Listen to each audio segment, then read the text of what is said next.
estudando o Livro dos Médiuns, um estudo sequencial da obra O Livro dos Médiuns de Allan Kardec. Essa é a nossa forma de transmitir esperança, conhecimento e alegria.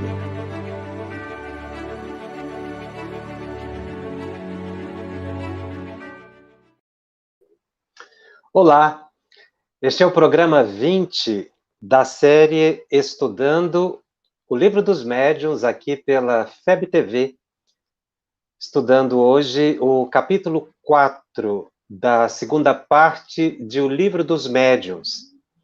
Este é o segundo programa que vai tratar desse capítulo, que Kardec intitula como Teoria das Manifestações Físicas.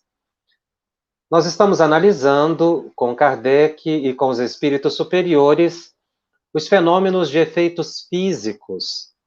Kardec faz, neste capítulo, uma interessante entrevista com o espírito São Luís, que se constituiu num dos mentores da Sociedade Parisiense de Estudos Espíritas e sempre trouxe, com uma nota Allan Kardec, elevados ensinamentos que foram aproveitados para o esclarecimento das teses e das questões controvertidas à época da codificação. Em especial, a dúvida surgia como é que os espíritos conseguiam efetivamente movimentar os objetos. Era através da própria força física dos espíritos, uma vez que era possível a materialização dos espíritos, o perispírito poderia ficar condensado, o perispírito é também matéria, não é? Então seria essa matéria perispiritual promovida pelo espírito que daria a ele força, e o próprio espírito seria capaz de movimentar um objeto, erguer uma mesa. Os espíritos esclareceram a Allan Kardec que não. Os espíritos não moviam os objetos com a força própria, ou seja, com os músculos deles. Não era a materialização do perispírito, do espírito, que causava a movimentação dos objetos, mas uma combinação de fluidos eliminados ou liberados pelo médium e manipulado pelos espíritos. Esse fluido se condensava, envolvia o objeto, e o espírito era capaz de mover o objeto não com a força própria, muscular, mas com o pensamento, dando impulso ao objeto. E é isso que Kardec segue estudando. Nós estamos analisando desse capítulo 4 da segunda parte, a questão de número 9, em que Kardec faz exatamente a pergunta que nós acabamos de comentar.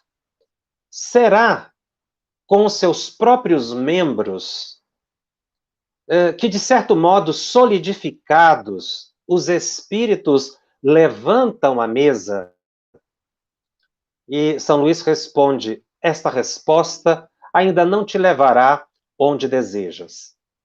E Kardec faz um comentário dizendo que quando o espírito quer pôr em movimento um objeto, uma massa mais pesada que suas forças, utiliza inclusive o auxílio de outros espíritos cujas condições sejam favoráveis à realização daquele movimento no objeto. Na pergunta número 10, Allan Kardec indaga ao espírito São Luís: os espíritos que aquele que deseja mover um objeto chama em auxílio são-lhe inferiores? Estão sob suas ordens? Então, Kardec vai obter a seguinte resposta são iguais quase sempre. E muitas vezes aparecem ou auxiliam espontaneamente. É que Kardec já havia verificado com o Espírito São Luís que os espíritos que movimentam os objetos são espíritos inferiores. Quando dizemos que um espírito é inferior, não estamos querendo dizer que ele é mau.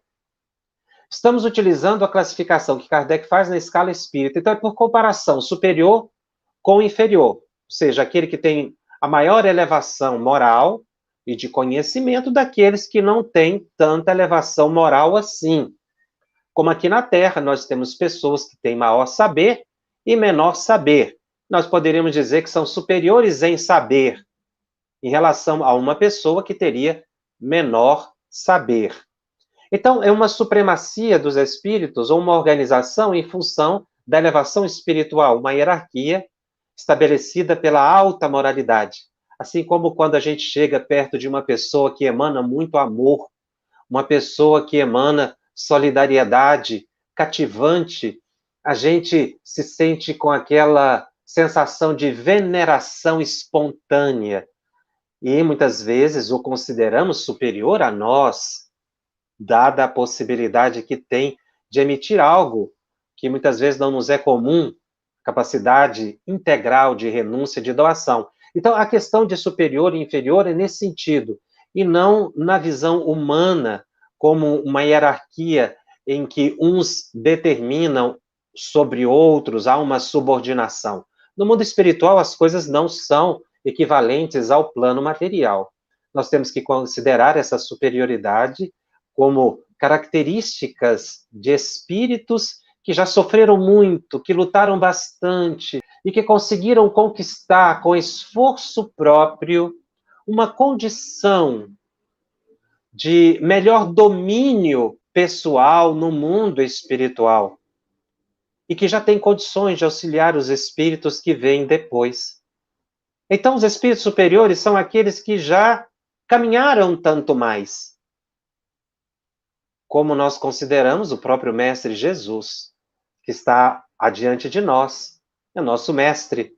E nós amamos esse Mestre e desejaríamos ser discípulos fiéis o máximo possível, correspondendo às expectativas desse Mestre de amor. Então, a hierarquia ou a superioridade está colocada nesse plano afetivo, amoroso, e não de uma inferioridade que humilha, muito pelo contrário. Os espíritos superiores, quando aproximam, eles buscam engrandecer e não diminuir as pessoas. Kardec, na pergunta número 10, então, observa que os espíritos inferiores é que movimentam um objeto, e às vezes mais de um espírito, que se unem, não é? Um grupo de espíritos que se une para provocar os fenômenos físicos. Obviamente que, como esses fenômenos de efeitos físicos são produzidos por espíritos inferiores, nós mencionamos que a expressão inferior não quer dizer que ele é mau. Mas a inferioridade pode também denotar um estado de perturbação. Querendo dizer com isso que existem espíritos inferiores perturbados e perturbadores que provocam movimentos, ruídos, barulhos, ou seja, podem provocar fenômenos de efeitos físicos, sim. Kardec não lidava com essa categoria de espíritos normalmente, de perturbadores ou obsessores, embora ele tenha os identificado em alguns momentos e conversado com alguns deles. Mas nessa pesquisa, como ele faz com o Espírito São Luís, ele relaciona que são espíritos inferiores, não necessariamente maus, embora ele reconhecesse a possibilidade de espíritos maus lidarem com esse tipo de efeito, de fenômeno. Por isso é muito delicado a realização, a provocação de fenômenos de efeitos físicos ou que se permita que esses fenômenos aconteçam mesmo espontaneamente, sem que a pessoa não tome uma providência de reequilíbrio, de oração e de ver as causas, não é, da presença de um espírito perturbador no ambiente. Na questão número 11, Kardec indaga: todos os espíritos são aptos a produzir fenômenos desse gênero, ou seja, fenômenos de efeitos físicos? E aí, São Luís reafirma: os que produzem efeitos desta espécie são sempre inferiores, que ainda não se desprenderam inteiramente da influência material. Por que que esses são capazes? Porque eles estão mais próximos da materialidade. O perispírito é mais denso, é mais condensado. Embora material, de uma matéria mais sutil, estão ainda mais próximos do plano físico. E aí Kardec faz, na questão número 12, a pergunta pontual: compreendemos que os espíritos superiores não se ocupam com as coisas que estão muito abaixo deles, no sentido de ação direta sobre a matéria, é a pergunta. Mas indagamos, uma vez que estão mais desmaterializados, teriam o poder de fazer ou de provocar o movimento de objetos se quisessem? E São Luís responde: os espíritos superiores têm força moral, como os outros têm força física. O força física aqui é no sentido de perispírito mais denso, mais condensado. E aí São Luís continua: quando os espíritos superiores precisam dessa força, servem-se dos que a possuem. Já não vos disse que eles se servem de espíritos inferiores como vós servis de carregadores? Essa é uma comparação que o espírito tenta fazer para explicar a colaboração de espíritos inferiores que, em associação a espíritos superiores, seriam capazes de provocar o fenômeno de efeitos físicos. Por que essa associação? Porque a época de Kardec descortinava-se a realidade do mundo espiritual. Os espíritos superiores, de forma coordenada, promoviam uma grande tarefa de despertamento da sociedade para as realidades do espírito. A mediunidade se popularizava. Aquela mediunidade que era restrita a determinados iniciados ou algumas seitas espiritualistas fechadas se propagava. Aquilo que era proibido na Idade Média, o contato direto com os espíritos, havia sido superado pela própria legislação. Então, os espíritos, no momento certo, começaram a promover o grande despertar da humanidade para a era do espírito. Por isso é que os espíritos superiores coordenaram o movimento que culminou com a codificação espírita. Mas esses espíritos superiores, capitaneados pelo Espírito da Verdade, que falava e representava o próprio Mestre Jesus, um grande coordenador desse que nós podemos chamar de o labor das almas, que foi a grande tarefa empreendida pelos espíritos superiores, não agiam só.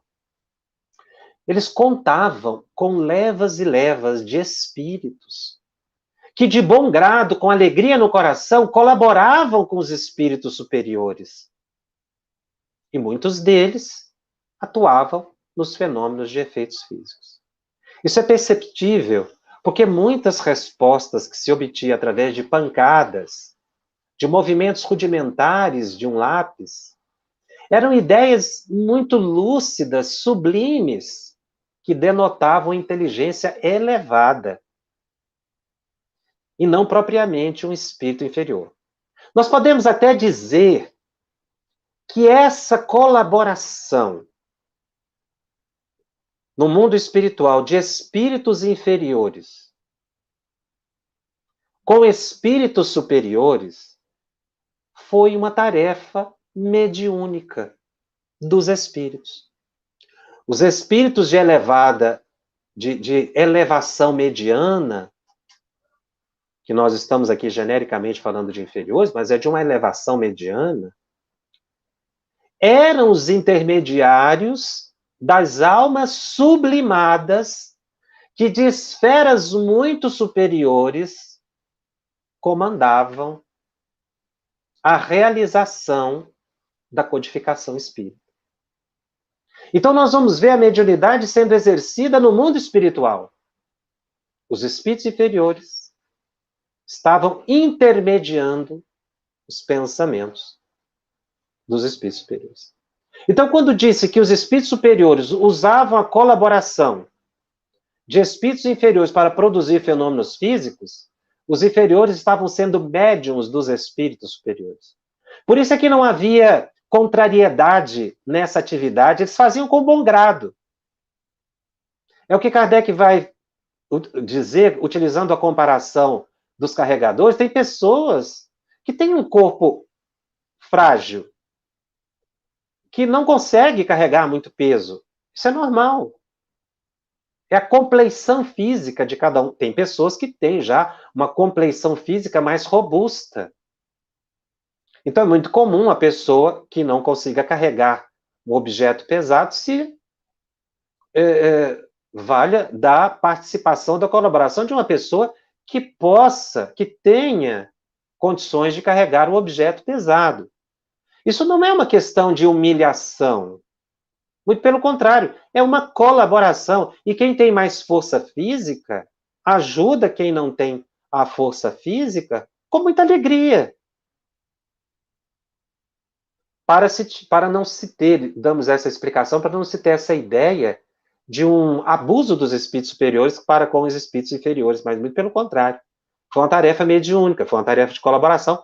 E é por isso que Kardec vai dizer, nesse mesmo capítulo, que esses espíritos inferiores, não é, por comparação aos superiores, realizavam essas atividades com muita alegria.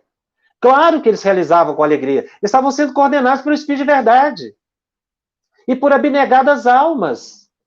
Quiçá pelo próprio São Luís e outros espíritos elevados que estavam ali despertando a sociedade para aquele movimento. Então, como um espírito da categoria, por exemplo, do Espírito de Verdade, para dar um exemplo, ele é muito elevado, moralmente muito elevado, é muito mais simples contar com a colaboração de espíritos que pudessem promover as batidas e os movimentos. Nós já mencionamos, e é oportuno recordar que na casa de Allan Kardec, certa vez aconteceu um fenômeno de batidas, quando ele revisava uma das questões de O Livro dos Espíritos, o barulho foi ensurdecedor que ele teve que parar a atividade. Na reunião mediúnica seguinte que ele participou, ele obteve a informação de quem estava promovendo aqueles barulhos era o Espírito de Verdade. Com essa explicação de O Livro dos Médiuns, a gente vai entender que, na verdade, pode não ter sido diretamente o Espírito de Verdade, mas alguém incumbido pelo Espírito de Verdade, que falava em nome do Espírito de Verdade. Um espírito benfeitor, mas que tinha um perispírito com condições de liberação fluídica o suficiente para promover esses ruídos.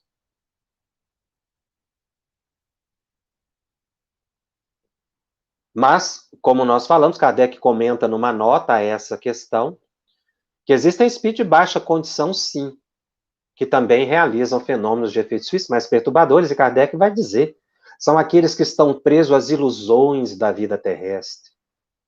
que pensam e agem como se ainda estivessem vivos, que experimentam os mesmos desejos e quase que se poderia dizer a mesma sensualidade. Essa grosseria do perispírito dá aos espíritos inferiores uma afinidade com a matéria.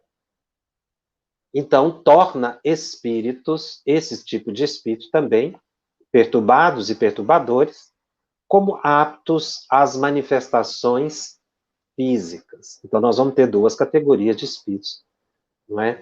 Que podem provocar. É claro que, na atualidade, nós já não vamos ter mais a utilização desses espíritos benfeitores, superiores, usando espíritos inferiores para despertar as pessoas. Pode acontecer? Em tese, sim. Mas hoje a grande maioria dos fenômenos que ocorrem são perturbadores, portanto, de espíritos desequilibrados. Já que os espíritos superiores nos dizem que os fluidos, os fenômenos de efeitos físicos, a liberação de ectoplasma na atualidade, ela tem o viés de cura. E também a manifestação dos espíritos hoje é mais para fenômeno inteligente, não para efeitos físicos. Na questão número 13, Kardec, ainda indagando sobre a questão, se compreendemos bem o que disseste, o princípio vital reside no fluido universal. Sim, fluido vital é uma variação do fluido universal. O espírito tira desse fluido o envoltório semimaterial que forma seu perispírito. É a análise, né, as premissas colocadas por Allan Kardec para fazer a pergunta. E é ainda por meio desse fluido que ele atua sobre a matéria inerte. É assim. Então ele fez aqui um exercício de silogismo, né? Ele buscou as premissas. O princípio vital é decorrente do universal.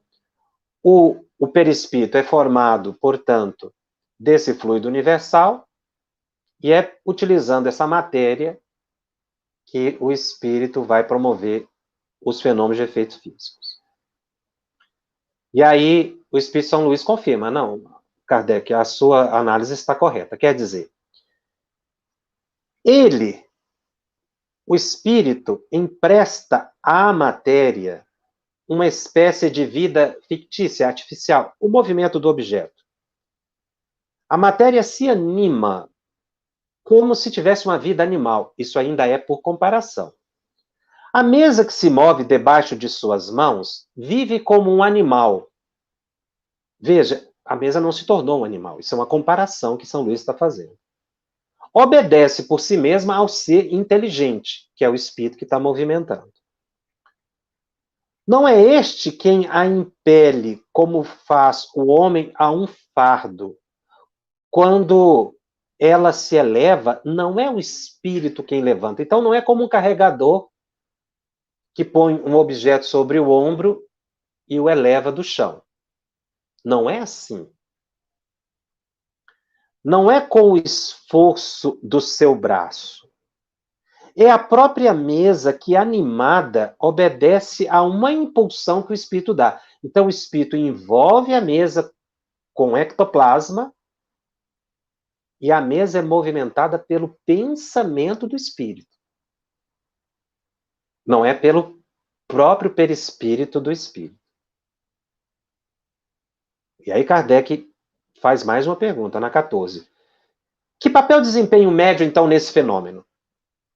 Eu já disse, responde São Luís, que o fluido próprio do médium se combina com o fluido universal que o espírito acumula.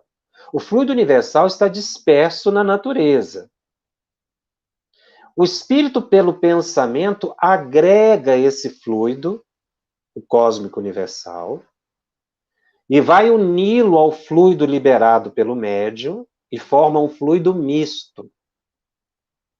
E é esse fluido misto que é envolvido, que envolve o objeto e o espírito, pelo pensamento, o movimento. É necessária a união desses dois fluidos, isto é, o fluido animalizado, liberado pelo médio, o ectoplasma, e o fluido universal para dar vida à mesa. Então, a palavra vida aí está expressando movimento. Mas nota bem que essa vida é apenas momentânea, que se extingue com a ação, e às vezes até antes que se termine. Quer dizer, o fluido que o espírito utiliza, ele se gasta.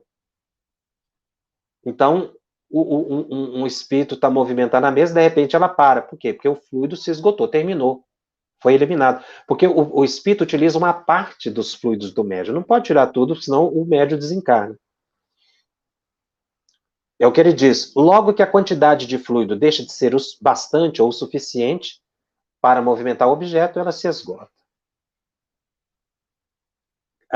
Kardec, então, continua perguntando: pode o espírito atuar sem a participação do médium? Kardec estava querendo saber, então, se o espírito, já que ele tem poder livre da matéria, ele poderia atuar sem o médium? Muita gente pergunta isso. Pode atuar à revelia do médium, quer dizer, pode atuar sem o médium saber. Mas é sempre necessária a presença do médium, é o que São Luís vai continuar dizendo. Quer isso dizer que muitas pessoas, sem o suspeitarem, servem de auxiliares dos espíritos. Então a gente pode ser útil aos espíritos sem o saber, liberando fluido ectoplasmático. E aí eu colocaria em duas circunstâncias, viu? Tanto para promover o bem, uma cura, que a gente libera fluido espontaneamente, e também, se a pessoa for desequilibrada e se ligar a espíritos perturbadores, provocar também um fenômeno de perturbação. Então, o médium sempre está ligado ao processo. E veja que isso independe da moralidade do médium, a liberação desse fluido. Porque ele é acumulado, não é, entre o perispírito e a matéria, e pode ser liberado, se isso for da peculiaridade do médium. Então, São Luís vai dizendo que os espíritos utilizam o fluido animalizado do médium como uma fonte. Assim é que o concurso do médium, tal como entendeis, quer dizer, o médium se concentrar, fazer uma prece ou predispor-se à liberação do fluido, nem sempre é necessária, já que é possível a ocorrência de fenômenos chamados espontâneos. Kardec, então, faz mais uma pergunta, são 25 perguntas. A 16, ele pergunta: animada, a mesa, ela atua com inteligência? A mesa pensa? É a mesa que pensa? E aí São Luís diz a ele: a mesa pensa tanto quanto uma bengala quando você utiliza para fazer um sinal. A vitalidade de que se acha animada lhe permite obedecer à impulsão de uma inteligência. Então não é a mesa que ficou inteligente. Ela se movimenta ao comando de uma inteligência. Fica, pois, sabendo que a mesa não se move, não se torna espírito e não tem por si mesma a capacidade de pensar. Então, o objeto responde ao comando, assim como uma bengala, que é o exemplo que o espírito utiliza. Qual a causa preponderante na produção desse fenômeno? O que é mais importante, o espírito ou o fluido? E São Luís responde: o espírito é a causa, o fluido é o instrumento. Ambos são necessários. Então é necessário o espírito, o fluido e o médium. Qual papel, nesse caso, desempenha a vontade do médium? Eu achei essa pergunta muito interessante. Porque o São Luís diz que o de atrair os espíritos e de se aproximar a eles no impulso que dão ao fluido, ou auxiliá-los no impulso que dão ao fluido. Quer dizer que quando a gente tem certa vontade, eu posso impulsionar o fluido em colaboração com espíritos superiores? A resposta é sim. Há uma mensagem belíssima do Espírito Emmanuel no livro Segue-me, quando ele fala da água fluidificada. Ele diz que a gente pode colocar um copo de água e desejar que a água se fluidifique. Essa nossa vontade causa um deslocamento fluídico e faz com que a água fique magnetizada ou fluidificada. Então, a nossa vontade pode impulsionar o fluido. Quando eu faço uma prece para uma pessoa, é isso que acontece? Eu impulsiono. Então, como existem espíritos benfeitores nesse auxílio, nessa tarefa, eu colaboro com os espíritos. A minha vontade impulsiona. Quando eu faço uma radiação ou irradiação em benefício de uma pessoa, uma irradiação curativa, eu impulsiono pela vontade os fluidos bons e benévolos em direção àquela pessoa, auxiliado por benfeitores espirituais? Sim. É por isso que a pessoa recebe o chamado passe à distância, que nada mais é do que o impulso que a minha vontade dá. Se nós somos um grupo de pessoas orando, o impulso fluídico é muito maior.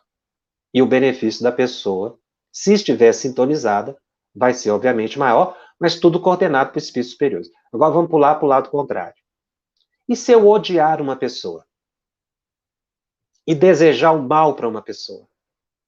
Eu impulsiono fluidos negativos saídos das minhas entranhas no rumo da pessoa que eu odeio? Sim. E vou responder por isso. Então, o desejo de bem vai me trazer o bem. O desejo do mal vai me prejudicar. Porque eu faço a mesma coisa. Mas o outro vai receber o mal. Se alguém irradiar o mal para mim, eu vou receber? Vai depender da minha conduta e da minha sintonia. Se eu estiver num padrão superior, embora aqueles fluidos sejam irradiados na direção da pessoa, os fluidos negativos, se ela não encontrar a pessoa em estado de desequilíbrio e de desarmonia, é uma questão de sintonia. A pessoa não vai sintonizar com aqueles fluidos negativos emitidos. Mas se a pessoa for desequilibrada, tiver na mesma faixa de ódio, estabelece a sintonia.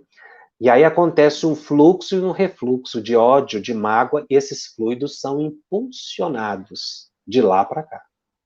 Por isso que a gente tem que tomar muito cuidado com o que deseja. Desejar o bem para a pessoa, falar sempre o bem, pensar o bem, mesmo que a pessoa nos odeie.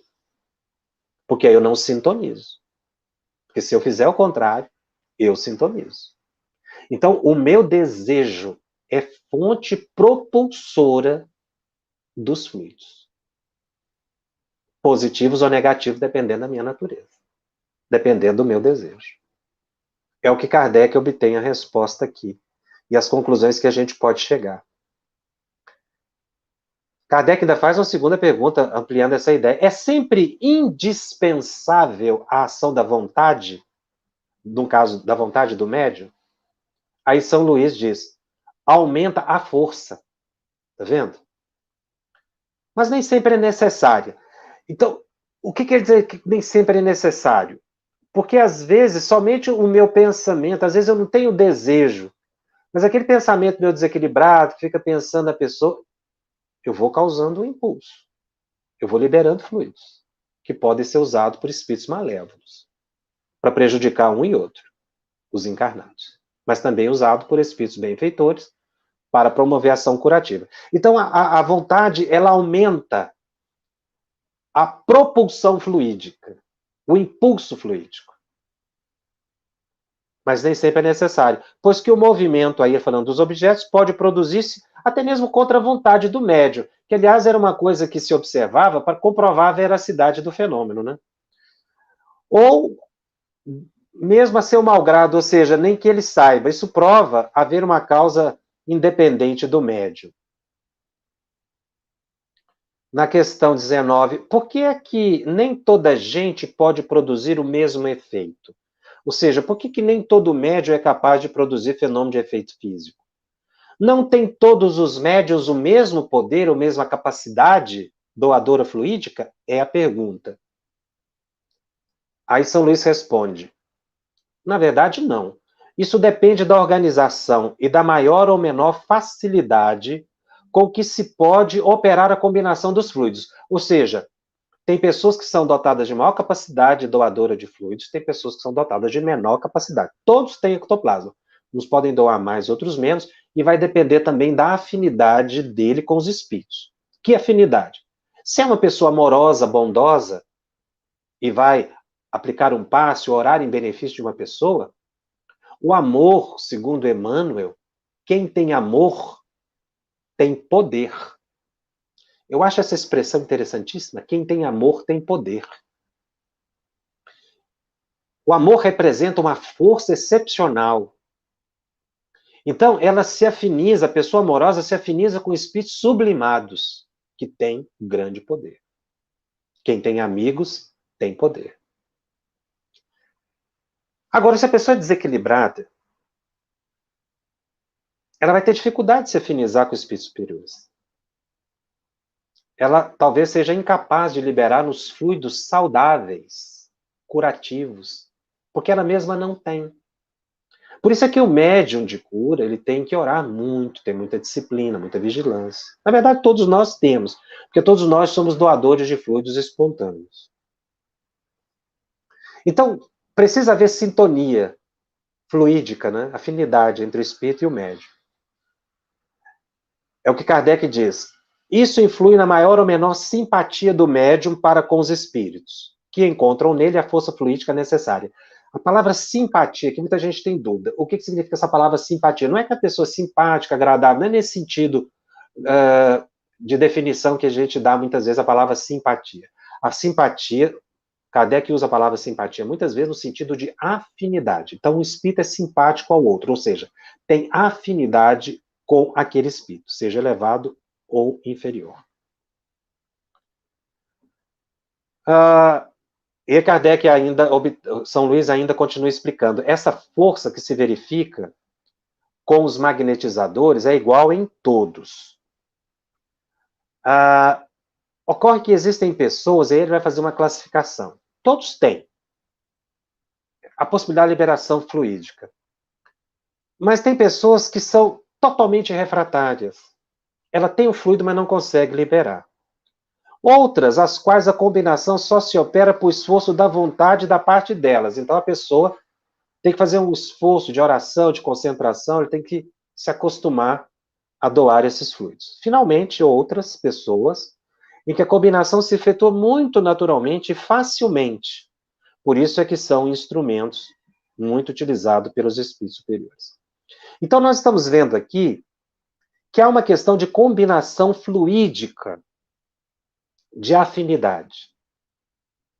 E para melhorar a nossa compreensão sobre esse tema, nós temos que nos socorrer da explicação dada pelo espírito André Luiz, pela psicografia de Chico Xavier, no capítulo 28 do livro Nos Domínios da Mediunidade, quando ele estuda os fenômenos de efeitos físicos.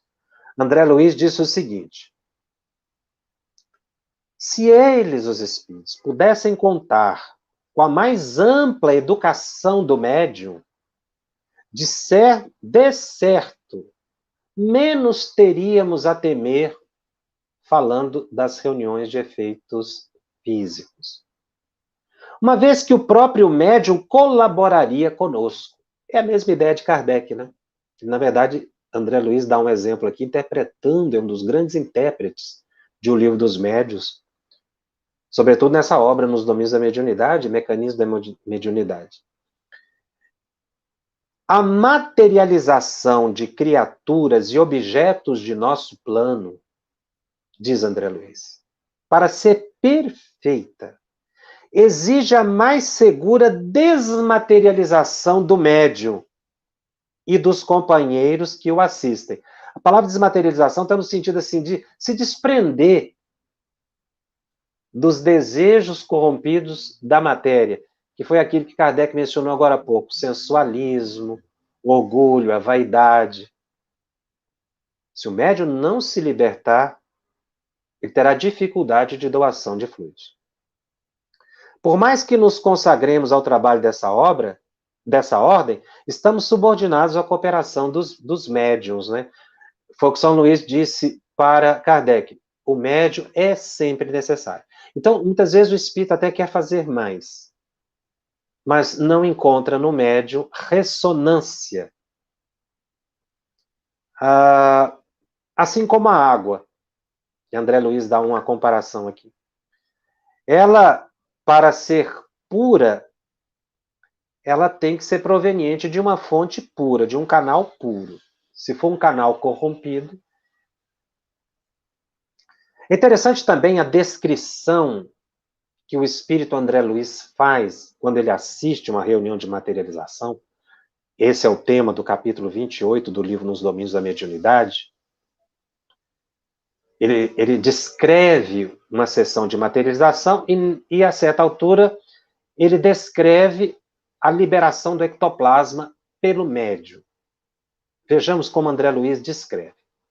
O veículo físico fica prostrado, quer dizer, o médium fica deitado ou recostado em transe, em grande prostração, porque ele vai se afastar do corpo e liberar o ectoplasma. Mas está sob o domínio dos técnicos do nosso plano. E aí, André Luiz começa a descrever. O médium, então, inicia expelindo o ectoplasma.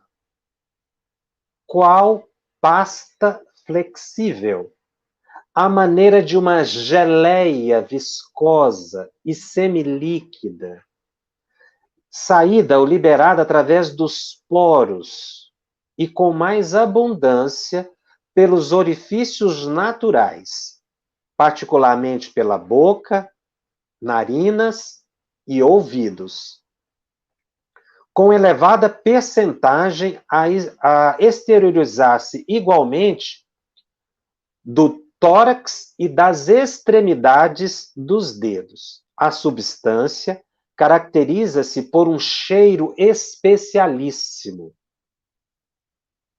Engraçado André Luiz dizer que há um cheiro, porque nós vamos ver com pesquisadores como Richer e William Crookes, por exemplo, eles mencionaram que não tinham sentido cheiro, mas segundo André Luiz, há sim um odor especialíssimo, que não conseguimos descrever. Escorria em movimentos reptilianos. Então, o ectoplasma ia saindo do corpo com movimentos de um réptil, ou seja, como se fosse um movimento de uma cobra, né?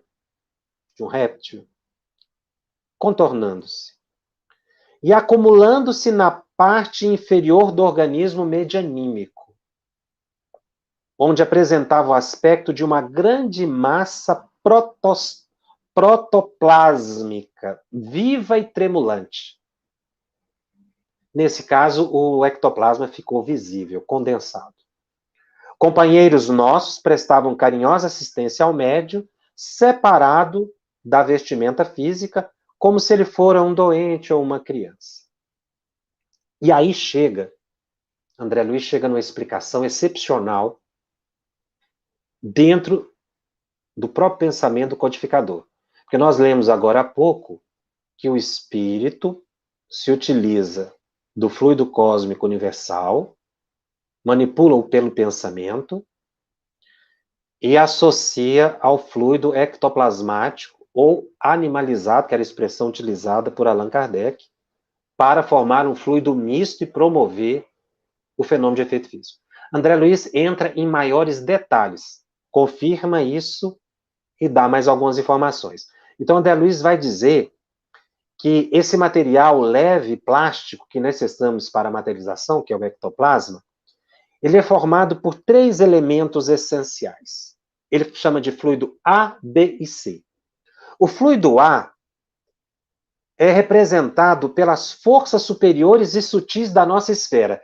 Então, é retirado da natureza parte do fluido cósmico, se a reunião de efeito físico aí tem propósitos elevados, é tirado do fluido cósmico uma parte mais sutil. Fluido A. O fluido B é o fluido liberado pelo médium, o ectoplasma. E há um terceiro fluido, um fluido C, que é formado pelas energias tomadas da natureza terrestre. Porque lembra, ele falou que nós encontramos ectoplasma nas plantas. Então as plantas também liberam ectoplasma. Então o que o espírito faz no momento da produção do fenômeno? Ele utiliza 3 fluidos diferentes, o A, B e C. O fluido cósmico universal, sutilizado, superiores. O fluido B, que é o do médium. E o fluido C, que é o da natureza. E ele continua explicando. O fluido A, o fluido cósmico, são puros, mais leves, mais sutis. O fluido C, da natureza, são dóceis, porque são manipuláveis sem nenhuma resistência. A planta libera espontaneamente. Mas aí ele fala, o B, que é o do médium, esse nascido da atuação dos companheiros encarnados, notadamente do médium, são capazes de estragar-nos os mais nobres projetos. Então, o problema é o fluido B. Por isso é que o médium tem que colaborar. Mas não só o médium, a equipe de médiums tem que colaborar. Porque senão, as intenções mais elevadas vão muitas vezes por água abaixo, se o médium não colabora. Então, Kardec havia obtido a informação de 2 fluidos.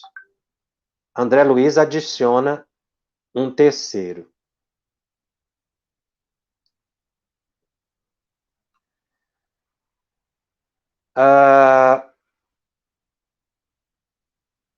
André Luiz continua explicando que as possibilidades dos espíritos estão condicionadas, obviamente, às liberações ectoplásmicas do médium. Se o médium não buscar uma elevação moral pelo estudo, pela caridade, pelo amor, ele não se torna um instrumento dócil.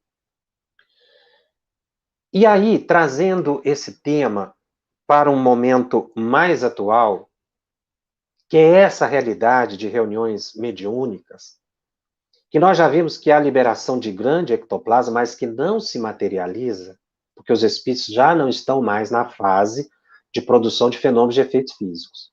Mas não quer dizer que os fluidos não sejam liberados. E eles têm dupla função. Quem explica isso é o espírito Efigênio Vitor, no livro Instruções Psicofônicas, no capítulo 44. Quando ele fala de um grupo de espíritos que atua muito em reunião mediúnica espírita, ele intitula ou nomina-os de arquitetos espirituais. Quem são esses arquitetos espirituais e o que fazem? Nós vimos que os fluidos ectoplásmicos são liberados hoje, eu disse, para 2 funções. Uma é a cura, o efeito curativo. As câmaras de passe, para solucionar as enfermidades das pessoas.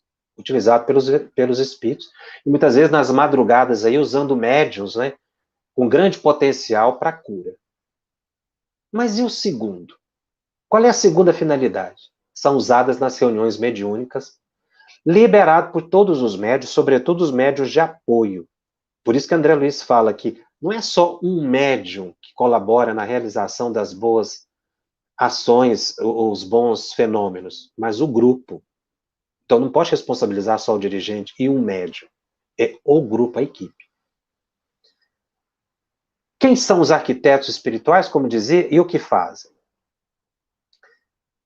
O espírito Efigênio Vitor vai dizendo que em cada reunião espírita orientada com segurança, esses espíritos comparecem prestativos e operantes, eficientes e unidos. E o que eles fazem?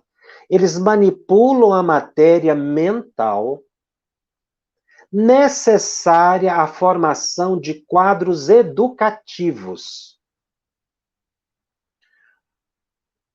Aqui, se referindo a uma reunião mediúnica,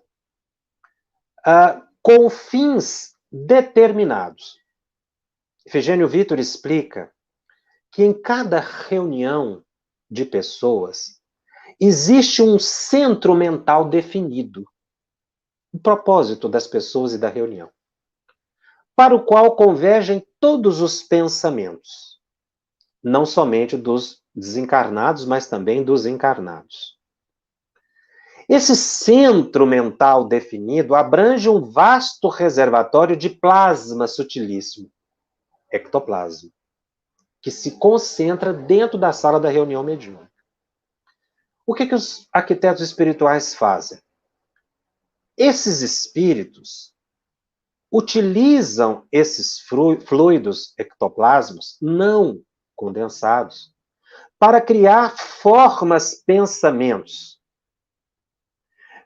constituindo entidades e paisagens. Então, esses fluidos são usados para que espíritos elevados se manifestem na reunião mediúnica.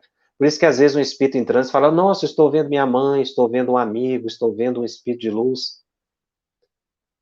É utilizado o ectoplasma liberado pelos médiuns.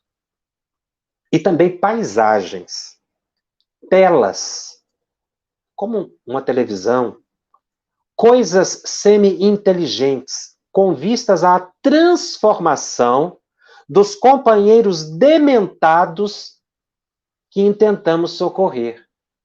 Então, esses arquitetos espirituais, eles utilizam o ectoplasma, fluido liberado pelo médium, pela natureza e colhida do fluido cósmico, para criar imagens vivas e que os espíritos em transe possam ver e se reequilibrar. Então, eles vão ver uma paisagem, eles vão receber ali um medicamento, mas alguns vão ver também o próprio passado projetado em aparelhos do mundo espiritual. Pelo que André Luiz descreve, vamos imaginar uma televisão de última geração. O que é essa televisão do mundo espiritual? Como é que ela funciona? A partir dos fluidos ectoplásmicos liberados pelo grupo, manipulado pelos espíritos. E aí o espírito vai ver o seu passado, que ele não consegue lembrar espontaneamente. Ele assiste a própria história nesses aparelhos. E com isso, ele compreende o estado em que está. Às vezes arrepende, conscientiza do erro que cometeu, com vistas a aceitar a ajuda. Então, estão conectados a esses aparelhos, tanto os espíritos elevados, quanto os dirigentes espirituais da reunião. E também, conectado a esse aparelho, o dialogador, ou doutrinador, ou chamado médio esclarecedor. O médio esclarecedor, na verdade, ele faz uma conexão muito interessante com o mentor da reunião, para esclarecer o espírito sofredor, e com esses aparelhos. Então, a equipe mediúnica tem que estar muito atenta. Embora não veja o que está acontecendo no mundo espiritual, mas ali existem espíritos nobres que estão manipulando fluidos.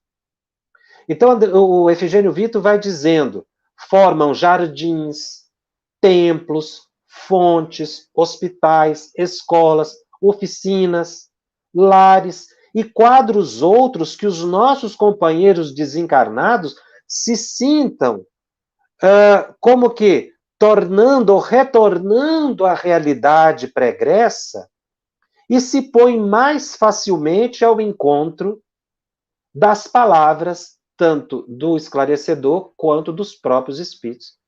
Então, o desencarnado ele vai ter um contato mais próximo com o plano físico, porque ele vai estar envolvido com fluidos ectoplásmicos e ele começa a ver. Só que veja bem, como esses fluidos ectoplásmicos materializam-se no mundo espiritual, quando o espírito diz que está vendo algo, aquilo não é uma criação mental, muitas vezes dele, é dos arquitetos espirituais, e é realidade. Para o espírito é palpável, não é uma imaginação. Por isso a gente não pode desvalorizar o que o espírito fala numa reunião mediúnica, em transe, porque ele realmente está vendo. Aí você vai imaginar, mas não tem uma fonte de água aqui, não tem um jardim. Não, o espírito está vendo, foi materializado diante dos olhos dele. E como ele entrou naquela faixa psíquica, ele acha que ele está num ambiente muito agradável. Isso é bom, porque faz com que ele se desconecte das ideias de ódio, de mágoa, de perturbação, de sofrimento, de dor. Se é um suicida, ele vai se sentir aliviado. Se é uma pessoa que desencarnou e não sabe que desencarnou, vai se despertar, porque ele revê, inclusive, o próprio ambiente doméstico, através desses fluidos. Então, delitos, dificuldades, problemas e tragédias que ficaram à distância requisitam dos nossos companheiros da ilustração espiritual dos arquitetos muito trabalho para que sejam devidamente revisionados. Ou seja, para que o espírito modifique o modo de pensar. Se Efigênio Vitor falando dos arquitetos espirituais, nós vamos lembrar do André Luiz, dos 3 tipos de fluido, né? O A, sutis do fluido cósmico, o C, da natureza, e o B, que é o que a gente libera na reunião mediúnica. Que se não for adequado, pode atrapalhar o trabalho dos arquitetos espirituais. Coloca abaixo todo o planejamento que foi feito. Porque eles não vão conseguir os fluidos B, que fluidos do médio adequados. Por isso a equipe mediúnica precisa estar atenta e se preparar. Então, o Efigênio Vitor continua dizendo que essas forças, ele utiliza uma expressão, mentoneuropsíquicas. Por que mentoneuropsíquicas? Porque é o pensamento do médium que vai dar a natureza do fluido ectoplasmático e permitir a sua liberação. Então, todas as pessoas estão liberando fluido ectoplasmático na reunião mediúnica. Ah, como é que eu sinto? Às vezes você não sente. Não sente. Mas está liberando. Nós vimos que Kardec diz, o médium às vezes colabora sem perceber. Kardec dizendo. Ou São Luís dizendo a Kardec, né? O médium colabora sem saber. Então o médium às vezes não sente nada. Mas o ato de não sentir nada não quer dizer que ele não está participando da reunião. Por isso que ele tem que estar orando, concentrado. Não pode ficar lembrando dos problemas de casa. Não pode estar desconcentrado do ambiente. Ele tem que permanecer em equilíbrio. Ele está colaborando, sim. E poderá ajudar ou perturbar o trabalho. Bom, o assunto é vasto. Nós vamos continuar com esse tema no próximo programa. Nós teremos do capítulo 4, então, 3 programas. Da semana passada, de hoje e da próxima terça-feira, em que a gente vai estudar um pouco mais a questão dos fenômenos de efeitos físicos, como eles acontecem e como são utilizados na atualidade pelos benfeitores espirituais. O Telegram já está aberto para que vocês possam fazer suas perguntas lá. Nós vamos ver aqui se tem um tempinho para a gente responder pelo menos uma pergunta. Tem muitas perguntas.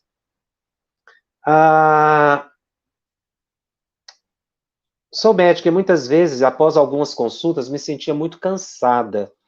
E a pessoa que atendia muito melhor. Isso quer dizer que o médium, você estava doando ectoplasma? Sim, isso é muito comum. Por causa da empatia, né, que se estabelece entre o paciente, o médico, consciente das suas responsabilidades, vai perceber no futuro que a palavra dele é tão curativa, ou até mais do que o próprio remédio.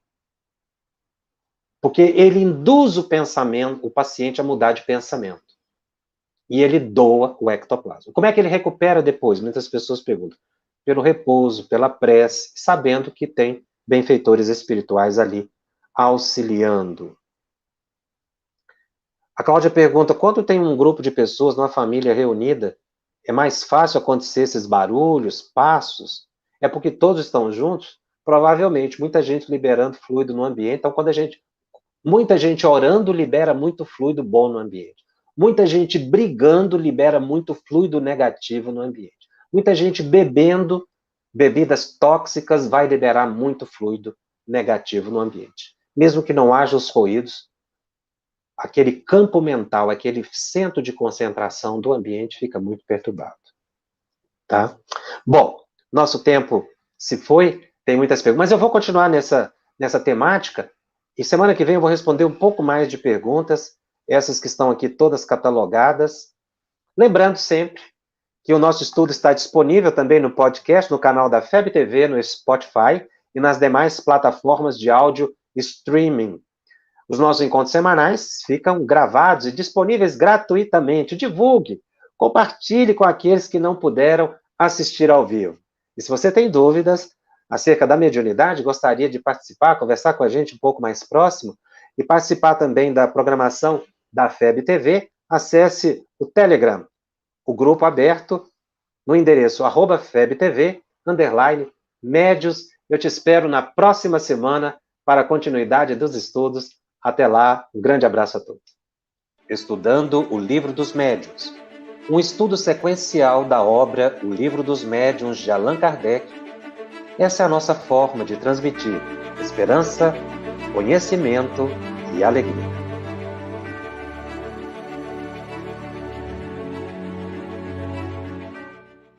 Divulgar essa doutrina espírita que consola a mim e a você é algo muito importante, já que ela atinge o nosso coração, balsamizando a nossa vida e nos dando esperança. Por que não levar isso a mais pessoas? Por isso estou aqui para agradecer a você que tem ajudado a FEB TV a se manter no ar, para que a gente possa continuar ajudando as pessoas a receber aquilo que nós recebemos. Continuem ajudando, porque essa é uma tarefa muito importante.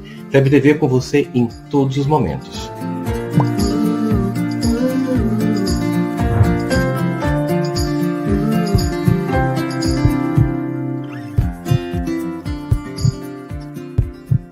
Conheça a Federação Espírita Brasileira, que busca mostrar quem ela é, o trabalho realizado por meio desta instituição centenária, trazendo você para dentro da nossa casa. Como surgiu a Federação Espírita Brasileira? De Augusto Elias, o seu fundador, aos dias de hoje, o que ocorreu? Quem foram e quem são os vultos que fizeram e fazem parte desta história? Qual a relação de nomes como Chico Xavier, Bezerra de Menezes, Ivone Pereira com esta instituição? Qual a sua missão? Como ela atua na formação do homem de bem? Apresentaremos a Federação Espírita Brasileira em formato dinâmico com vídeos, depoimentos, postagens históricas, áudios. Conheça e faça parte desta família.